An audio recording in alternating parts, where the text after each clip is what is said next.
एक बुजुर्ग औरत मर गई। यमराज लेने आए। औरत ने यमराज से पूछा, आप मुझे स्वर्ग ले जाएंगे या नर्क? यमराज बोले, दोनों में से कहीं नहीं। तुमने इस जन्म में बहुत ही अच्छे कर्म किए हैं, इसीलिए मैं तुम्हें सीधे प्रभु के धाम ले जा रहा हूँ। बुजुर्ग औरत खुश हो गई, बोली, धन्यवाद, पर मेरी आपसे एक विनती है।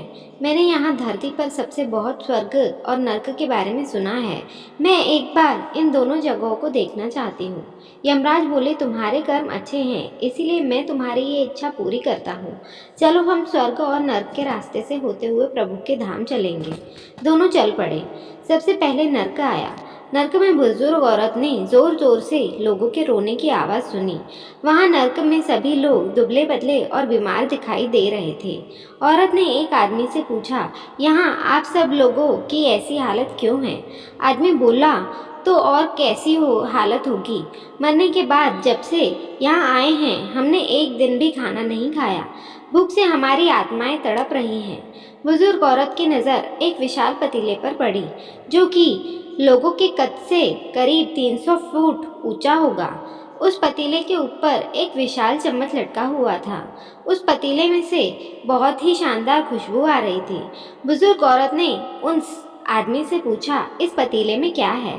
आदमी मायूस होकर बोला, ये पतीला बहुत ही स्वादिष्ट खीर से हर समय भरा रहता है।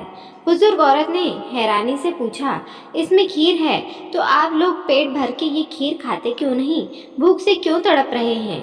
आदमी रो रो कर बोलने लगा, कैसे खाएं? ये पतीला 300 फीट ऊंचा है।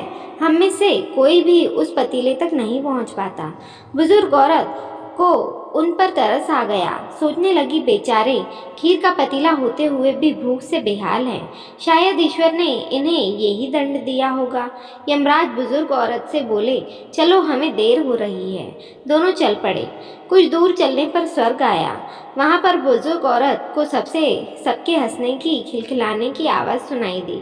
सब लोग बहुत खुश दिखाई दे रहे थे। उनको खुश देखकर बुजुर्ग औरत भी बहुत खुश हो गई।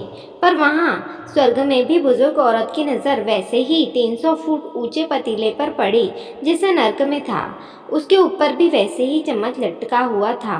बुजुर्ग औरत ने वहाँ लोगों से पूछा, इस पतीले में क्या है? स्वर्ग के लोगों ने बोला कि इसमें बहुत स्वादिष्ट खीर है। बुजुर्ग औरत हैरान हो गई। उसने बोला, पर यह पतीला तो 300 फुट ऊंचा है, आप लोगों को तो इस तक पहुंच ही नहीं पाते होंगे। उस हिसाब से तो आप लोगों को खाना मिलता ही नहीं होगा। आप लोग भूख से बेहाल होंगे।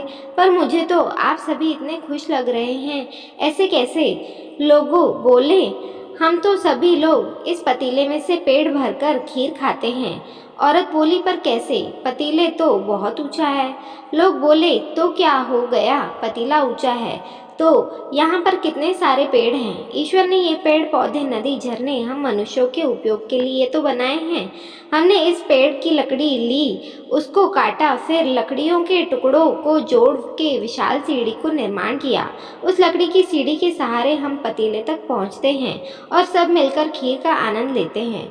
बुजुर्ग औरत और यमराज की तरफ देखने लगी। यमराज मुस्कुराए, बोले, ईश्वर ने स्वर्ग और नर्क मनुष्यों के हाथ में ही सौंप रखा है। चाहे तो अपने लिए नर्क बना लो, चाहे तो अपने लिए स्वर्ग। ईश्वर ने सबको एक समान हालातों में डाला है। उसके लिए उसके सभी बच्चे एक समान हैं। वो किसी से भेदभाव नहीं करता।